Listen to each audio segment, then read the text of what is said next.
More about that on the cannabis end, I guess, because the question, and obviously Tennessee is not legal, not yet anyway. Sure. And there's a lot of people that, wonder how it benefits the state, how it hurts the state. It's a gateway, all these different arguments they make.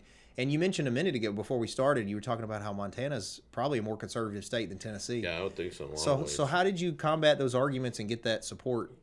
I mean, you can feel things in the air, as it were. And in 2004, when we legalized medical marijuana, I mean, it's a pretty strong message that people in Montana had changed their minds. Now, I mean, we have a very libertarian bend. And our Senator John Tester's a Democrat, and the other one, Steve Daines, is a Republican. And so we've gone back and forth with the vote. People tend to vote for the candidate more than the party.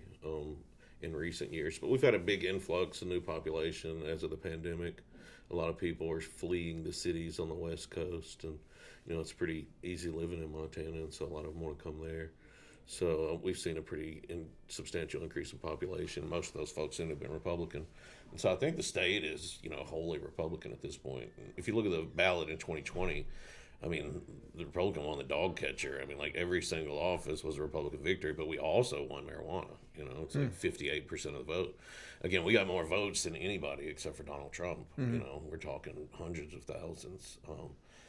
There's about 1.3 million residents in Montana. We've got 3 times more cows than that. But as far as residents are concerned, and there's like 700,000 voters or so, and we came in and won 58% in Montana. And it was complicated because we had these 2 different initiatives, and so it got very legally complicated. I remember at one point we had 6 lawyers that had lawyers, Really? Yeah, and we sued the we sued the state and went to the Supreme Court over electronic signatures during the pandemic.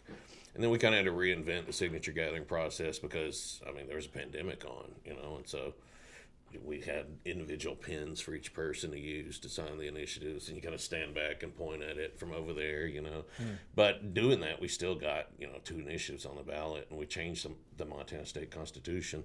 It was complicated because, our polling showed that nobody was going to take it if it wasn't 21 and over. And in Montana, you're an adult for all legal purposes except for alcohol consumption, according to the state constitution. And so if we were going to make it 21 and over, we had to go and change the state constitution so that they could say, okay, this is just for 21 and over. So it got complicated, and so it ended up being really expensive. But because everybody else's campaigns have been shut down by the pandemic, we still had a campaign going. We attracted a lot of donor money, and I think we had the most expensive campaign for marijuana legalization per voter in the history. Well, so it's been legal now 2 years for adult recreational use, correct? Yeah, but legal recreational adult sales have only been legal since the beginning of 21. So you still have a year's data at least. Yeah, right? yeah, Over absolutely. A year's data. And the interesting thing was the tax allocations. Well, that's what I was going to say. Is here's what I'm asking, because for Tennessee, aside from the ethical, moral, right or wrong, all that kind of stuff on Right. marijuana use, my concern is, did the state benefit, and then has there been any negative repercussions that you've seen from weed? No, we've seen no increase in crime of any sort. We've seen no negative societal repercussions. And, like the prohibition people that come in from D.C. and campaign against us frequently cite this study from the Centennial Institute, which is Colorado Christian Institute.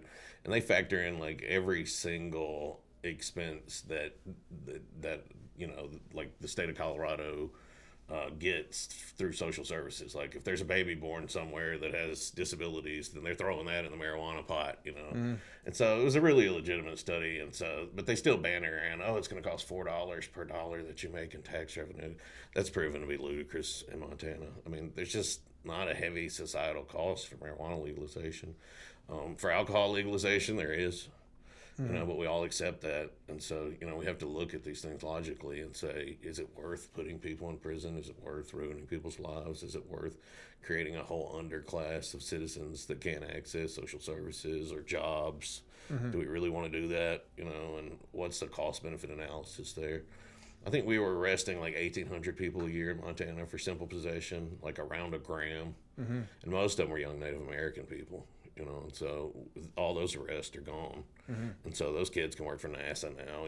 They can go to the military, they can do whatever they want because they weren't arrested and charged with, a misdemeanor or sometimes a felony for marijuana possession.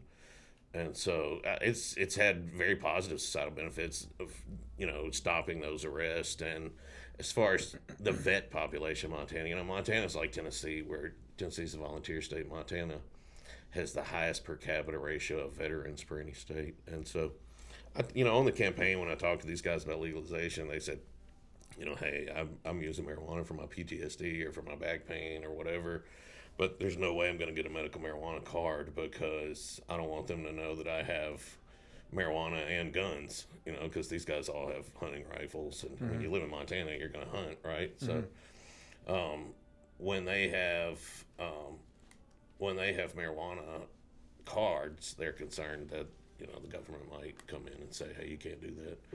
And so they were excited about adult use legalization because that gave them access without having to be on some list somewhere.